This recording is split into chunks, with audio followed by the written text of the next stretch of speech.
ఎన్నికలు సమీపిస్తున్న కొద్దీ తెలంగాణలో అందరి దృష్టి హైదరాబాద్ నగరంపైనే ఉంది. హైదరాబాద్లో పాగా వేయటం అన్ని పార్టీలకు సవాల్ వంటిది. ప్రధాన పార్టీలైన బీజేపీ, కాంగ్రెస్, బీఆర్ఎస్, మజ్లిస్ పార్టీలకు హైదరాబాద్లో గెలవటం అనేది ఒక ఛాలెంజ్. గ్రేటర్ మహానగరంగా చూస్తే చేవెళ్లతో సహా 4 పార్లమెంట్ నియోజకవర్గాలు హైదరాబాద్ కిందికే వస్తాయి. ఈ 4 నియోజకవర్గాల పరిధిలో 28 అసెంబ్లీ నియోజకవర్గాలున్నాయి.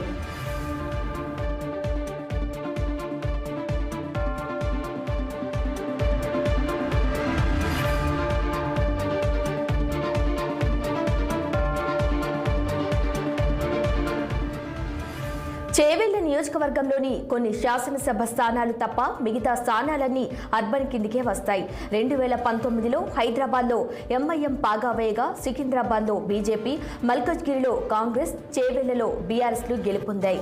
ఈసారి కూడా తమ స్థానాలు పట్టుజారకుండా అన్ని పార్టీలు సాయశక్తులా కృషి చేస్తున్నాయి. ఏ పార్టీకైనా క్షేత్రస్థాయిలో క్యాడర్ సేవలు ముఖ్యం. ఓటర్లను పోలింగ్ బూత్ల వద్దకు వచ్చేలా చేసేది బూత్ లెవెల్ కార్యకర్తలే. బూత్ లెవెల్ కార్యకర్తల సేవల మీదనే అన్ని పార్టీలు దృష్టి పెట్టాయి. క్యాడర్ను పెంచుకునే పనిలో పడ్డాయి. వీలైనంత వరకు వలసలను ప్రోత్సహిస్తూ బలాన్ని పెంచుకునేందుకు పోటీ పడుతున్నాయి. అన్ని రకాల ప్రోత్సాహకాలను ప్రలోభాలకు గురి చేస్తున్నాయి.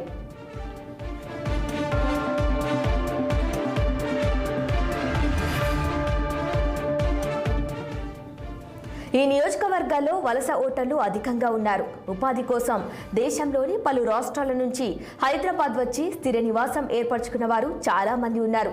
వీరిలో ఆంధ్రప్రదేశ్ నుంచి వచ్చిన సెటిలర్లు అధికంగా ఉన్నారు. ఖచ్చితంగా డిసైడింగ్ ఫ్యాక్టర్గా వలస ఓటర్లు ఉన్నాయన్నది స్పష్టం. వలస ఓటర్లను ప్రసన్నం చేసుకోవటానికి ప్రధాన పార్టీలన్నీ పోటాపోటీగా రంగంలోకి దిగాయి.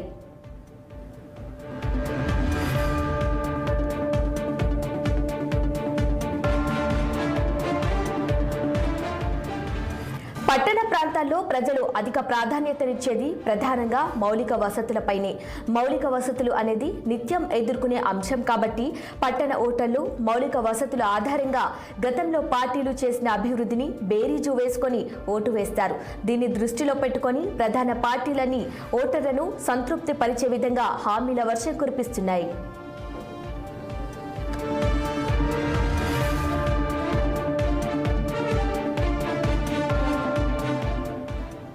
నియోజకవర్గాల వారిగా పరిశీలిస్తే హైదరాబాద్ నియోజకవర్గం ప్రధానంగా బీజేపీ, ఎంఐఎం మధ్య ఉంటుందని భావిస్తున్నారు.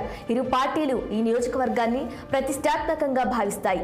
ఎంఐఎం నుంచి అసదుద్దీన్ ఓవైసీ బరిలో ఉండగా మాధవీలతను బీజేపీ బరిలోకి దింపింది. కాంగ్రెస్ నుంచి సమీర్ బరిలో ఉన్నారు. బీఆర్ఎస్ నుంచి గడ్డం శ్రీనివాస్ యాదవ్ బరిలో ఉన్నారు. సికింద్రాబాద్ బీజేపీ అభ్యర్థిగా సిట్టింగ్ ఎంపీ కేంద్ర మంత్రి కిషన్ రెడ్డి పోటీ చేస్తుండగా కాంగ్రెస్ అభ్యర్థిగా దానం నాగేందర్ పోటీ చేస్తున్నారు.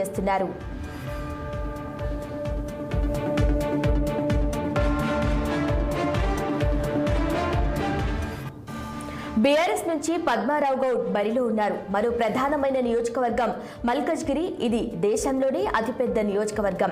గతంలో ఇక్కడ నుంచి సీఎం రేవంత్ రెడ్డి ఎన్నికయ్యారు. ఇప్పుడు కాంగ్రెస్ పార్టీ సునీత మహేందర్ రెడ్డిని రంగంలోకి దింపింది. బీజేపీ నుంచి మాజీ మంత్రి సీనియర్ నాయకుడు ఈటెల రాజేందర్ను ఈసారి ఎంపీగా మల్కజ్గిరి నుంచి తమ అదృష్టాన్ని పరీక్షించుకోనున్నారు. ఇక బీఆర్ఎస్ నుంచి రాగిడి లక్ష్మారెడ్డి బరిలో ఉన్నారు.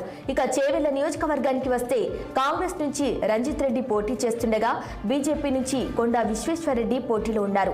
బీఆర్ఎస్ నుంచి కాసాని బరిలో ఉన్నారు.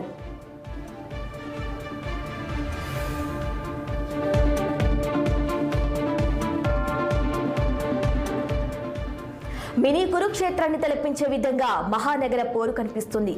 మహానగరంలో పాగా వేయటం అన్ని పార్టీలు ఛాలెంజ్ గా తీసుకున్నాయి. కాబట్టి ఎవరు ఎంత మేర పట్టు నిలుపుకుంటారో వేచి చూడాలి.